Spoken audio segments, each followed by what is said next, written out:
গতকাল রাতে নাভিয়া ম্যাককে হারানোর পর অস্ট্রেলিয়ার কাছে স্কটল্যান্ডের হারের আশায় ছিল ইংল্যান্ড।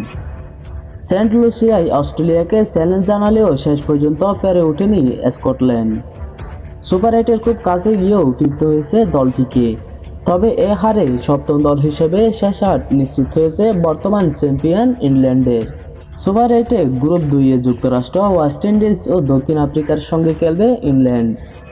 গ্রুপ এ যাওয়া ভারত, অস্ট্রেলিয়া ও আফগানিস্তান আছে চতুর্থ দলের অপেক্ষায়। সে দলটি হতে পারে বাংলাদেশ বা নেদারল্যান্ড। প্রথম পর্বের গ্রুপ ডি থেকে দক্ষিণ আফ্রিকা উঠেছে, তবে শ্রীলঙ্কা ও নেপালের সম্ভাবনাই নেই। বাংলাদেশের সুপার 8-এ ওঠার ভাগ্য নিজেদের হাতেই আছে।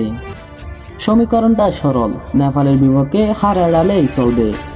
বৃষ্টি বা কোনো কারণে ম্যাচ পরিত্যক্ত হলেও বাংলাদেশে যাবে সুপার 8-এ।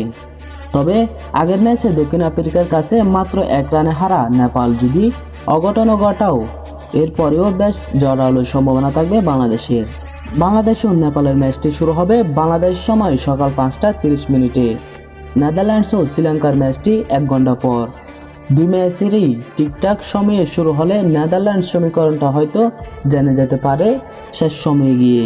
তবে সেটিও খুব বেশি পার্থক্য ঘটতে পারে কিনা প্রশ্ন সেটি। দর্শক, অবশ্যই আপনাদের মতামত কমেন্ট বক্সে জানাবেন।